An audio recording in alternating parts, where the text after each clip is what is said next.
বাসার মেয়েদের স্বর্ণ একত্র করলে নেশাব পূর্ণ হয়, একত্র না করলে হয় না, এক্ষেত্রে করণীয় কি? মায়ের কথা 3 ভরি আছে, মেয়ের একজনের 4 ভরি আছে, আরেক মেয়ের 2 ভরি আছে, পৃথকভাবে কারোরই 7.5 ভরি নাই, অর্থাৎ নেশাব পরিমাণ নাই, কিন্তু সবগুলো একত্র করলে নেশাব ক্রস করে যায়। তাহলে কি একত্র করে জাকাত দিতে হবে? স্ত্রীর গহনার জাকাত কে দিবেন? ব্যবহৃত স্বর্ণের জাকাত দিতে হবে কিনা? ভাই বোনকে জাকাত দেওয়া যাবে কিনা? ঋণগ্রস্ত ব্যক্তির জাকাতের বিধান কি? পাওনা টাকার জাকাত কে দিবে? অর্থাৎ আমি কারোর কাছ থেকে হয়তো আমার টাকা পাওনা আছে, আমি তাকে লোন দিয়েছি, তাহলে আমার লোনের টাকাটার জাকাত যিনি লোন নিয়েছেন পাওনাদার দেনাদার তিনি দিবেন, নাকি আমি পাওনাদার হিসাবে আমি দেব? শিশুদের সম্পদের জাকাত দিতে হবে কিনা?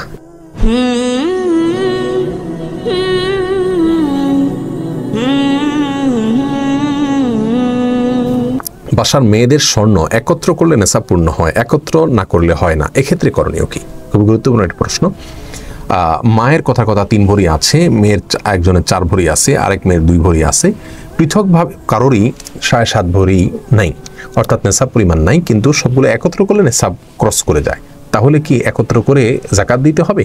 উত্তর হলো না, কারণ ইসলাম প্রত্যেকটা মানুষের হিসাব আলাদা আলাদা করে রাখার জন্য বলে, যার কারণে মায়ের স্বর্ণ, মেয়ের স্বর্ণ, আরেক মেয়ের স্বর্ণ অথবা পুত্রবধূর স্বর্ণ এগুলো প্রত্যেকটা যার যার, প্রত্যেকটা মানুষের অ্যাকাউন্ট, তার হিসাব নিকাশ সম্পূর্ণ তার, অতএব তার যদি স্বর্ণ নেশাব পরিমাণ না হয় তিনি জাকাত দিতে হবে না, আরেকজনেরটা যদি হয় তিনি দিবেন, আর যদি কারোরটাই পৃথকভাবে নেশাব পরিমাণ না হয় তাহলে কাউকেই জাকাত দিতে হবে না। স্ত্রীর গহনার জাকাত কে দিবেন? এর উত্তর হলো স্ত্রীর গহনার জাকাত স্ত্রীকে দিতে হবে। ইসলামের দৃষ্টিতে নারীদের সম্পদের অধিকার নারীদের, সেখানে পুরুষদের কোনো অধিকার নাই, দায়ও নাই। তো স্ত্রীর সম্পদের মালিক তিনি, অধিকার সম্পন্ন তার, অতএব দায়ও তার, তিনি তার স্বর্ণের জাকাত দিবেন। অনেক সময় আমাদের অনেক মা বোনরা প্রশ্ন করেন যে আমাদের তো অনেক স্বর্ণ আছে, নগদ টাকা নেই, জাকাত দেবো কীভাবে? তো স্বর্ণ বিক্রি করে দিবেন। কথার কথা, আপনার যদি এই স্বর্ণগুলোর কোনো সার্ভিস আপনার করা লাগে, তো আপনি সার্ভিসটা কিভাবে করবেন? বছরে যদি একটা সময় যদি আপনার এটাকে সার্ভিস করা লাগতো, কথার কথা, তাহলে আপনি কিভাবে করতেন? স্বামীর কাছ থেকে চেয়ে নিতেন, ব্যবস্থা করতেন। তো এক্ষেত্রে আপনি স্বামীর কাছ থেকে চেয়ে নেবেন অথবা কিছু স্বর্ণ বিক্রি করবেন, বা যেভাবে হোক আপনাকে ব্যবস্থা করতে হবে। ইসলাম মেয়েদের হাতে কোনো টাকা থাকবে না সেটা চায় না, এই জন্যই তো মোহরের ব্যবস্থা রেখেছে, এবং আরও নানা উপায়ে মেয়েদের কাছেও টাকা থাকবে, তারা তাদের টাকা থেকে জাকাত দিবেন।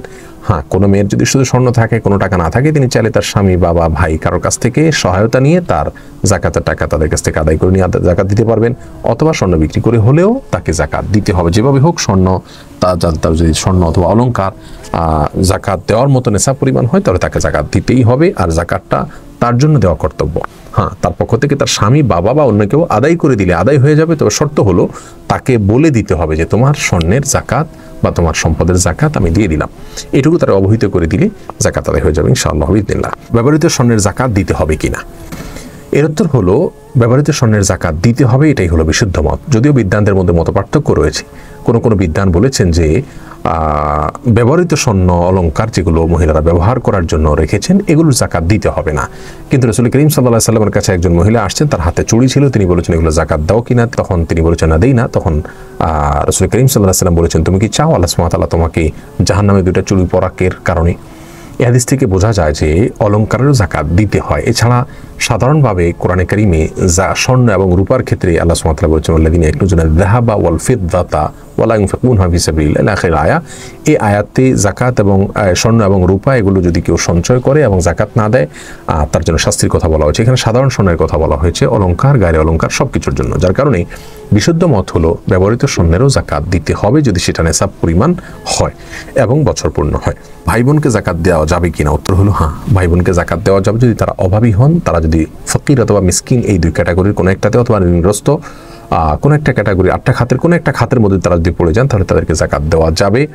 কারণ ভাই বোন বা রক্ত সম্পর্কীয় আত্মীয়, তাদেরকে জাকাত দিলে বরং ডাবল সওয়াব হয়। আত্মীয়তার সম্পর্ক রক্ষা করা এবং অভাব মোচন এবং জাকাত আদায় করা 2টা সওয়াব আপনি পাবেন।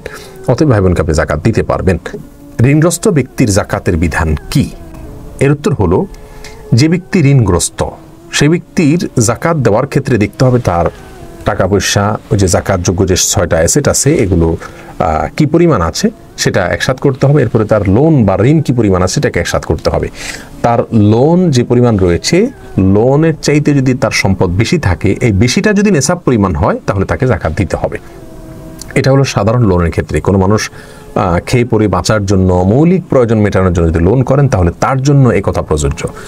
শিল্প লোন বা শিল্প ঋণ সহ যে সমস্ত ব্যবসায়িক ঋণ রয়েছে অথবা উন্নয়নমূলক ঋণ রয়েছে, বাড়ি করার জন্য আপনি লোন করেছেন, তাহলে সেই লোনের সাথে আপনার যাকাতের কোনো সম্পর্ক নেই। অর্থাৎ সেই লোনের টাকা আপনার অ্যাসেট থেকে বাদ দিয়ে যাকাত দিবেন না, বরং ওই লোনের জায়গায় থাকবে। আপনার পুরো সম্পদ যা রয়েছে সেটার যাকাত আপনাকে দিতে হবে। যদি সেটা যাকাত দেওয়ার মতো সম্পদ হয়, নেশাব পরিমাণ হয়, বছর পূর্ণ হয়, তাহলে যাকাত দিয়ে যেতে হবে। লোনটা কাটা যাবে না শিল্প লোন অথবা বাণিজ্যিক লোন অথবা উন্নয়নমূলক লোন হলে। আর যদি মৌলিক চাহিদা মেটানোর জন্য শিক্ষা, চিকিৎসা, আপনি অন্ন, বস্ত্র, এরকম কোনো একান্ত প্রয়োজন মেটানোর জন্য আপনি লোন করতে হয়েছে, সেই লোনের টাকাটা আপনি বাদ দিয়ে, সেই লোনের পরিমাণ টাকা বাদ দিয়ে বাকিটুকু যদি নেশাব পরিমাণ হয় তাহলে আপনাকে যাকাত দিতে হবে। তাহলে আমরা জানলাম ঋণগ্রস্ত ব্যক্তির যাকাত কিভাবে দিবেন। ঋণের টাকা বাদে বাকিটুকুর যাকাত তাকে দিতে হবে যদি সেটা নেশাব পরিমাণ হয়। আর শিল্প লোন বা অন্যান্য লোনগুলো এর আওতাভুক্ত নয়। পাওনা টাকার যাকাত কে দিবে? অর্থাৎ আমি কারোর কাছ থেকে হয়তো আমার টাকা পাওনা আছে, আমি তাকে লোন দিয়েছি, তাহলে আমার এই লোনের টাকাটার যাকাত যিনি লোন নিয়েছেন, পাওনাদার, দেনাদার, তিনি দিবেন নাকি আমি পাওনাদার হিসাবে আমি দেব? উত্তর হলো আমাকে দিতে হবে। অর্থাৎ যিনি লোন দিয়েছেন তিনি টাকার মালিক, যিনি লোন নিয়েছেন তিনি টাকাটার মালিক নন, যার কারণে যিনি লোন দিয়েছেন তাকেই যাকাত দিতে হবে। এক্ষেত্রে একটু ব্যাখ্যা রয়েছে। যদি এমন হয় যে আমি কাউকে লোন দিয়েছি এবং তিনি টাকাটা দিচ্ছেন না, গড়িমসি করছেন, তাহলে অনেক বছর যদি হয়ে যায়, তাহলে সেক্ষেত্রে অনেক বছর পর যদি আমি টাকাটা পাই তার কাছ থেকে, তাহলে পেছনের সমস্ত বছরের যাকাত আমাকে দিতে হবে। এটা হলো আমাদের দেশের উলামা ইকরামের দৃষ্টিভঙ্গি। সৌদি আরবের উলামা ইকরামের অনেকের দৃষ্টিভঙ্গি হলো ভিন্ন। এক্ষেত্রে তারা বলেন, ইবনে উসাইমিন রাহিমাহুল্লাহ সহ অনেকে বলেছেন যে পাওনা টাকার যাকাত, আপনি কারোর কাছে টাকা পাওনা আছে, তো অনেক বছর পরে তিনি যদি আপনাকে টাকাটা ফেরত দেয় তাহলে সর্বশেষ বছরের যাকাত আপনি দিবেন, শুধু বাকি বছরের যাকাত দিতে হবে না। আবারও বলছি, আমাদের উলামা ইকরামের দৃষ্টিভঙ্গি এক্ষেত্রে কথার কথা, একজনকে আপনি টাকা হাওলাত দিয়েছেন, ধার দিয়েছেন, তিনি 4 বছর, 3 বছর বা 5 বছর পরে টাকাটা ফেরত দিয়েছে, তাহলে ফেরত আসার পর আপনার এই পেছনের প্রত্যেকটা বছরের যাকাত আপনাকে দিতে হবে।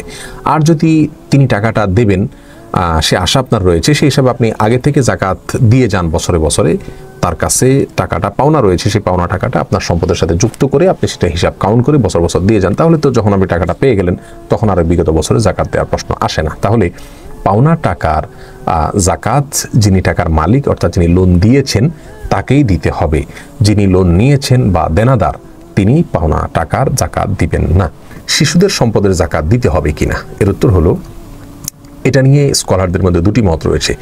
অনেক স্কলার বলেন শিশুদের সম্পদের যাকাত দিতে হবে না, কারণ তারা বালেগ নয়, প্রাপ্তবয়স্ক নয়। প্রাপ্তবয়স্ক না হলে ইসলামের বিধিবিধান তার জন্য প্রযোজ্য হয় না। শিশু যেহেতু শিশু, প্রাপ্তবয়স্ক নয়, যার কারণে তার জন্য ইসলামের এই যাকাতের বিধান প্রযোজ্য হবে না, তার সম্পদের যাকাত দিতে হবে না।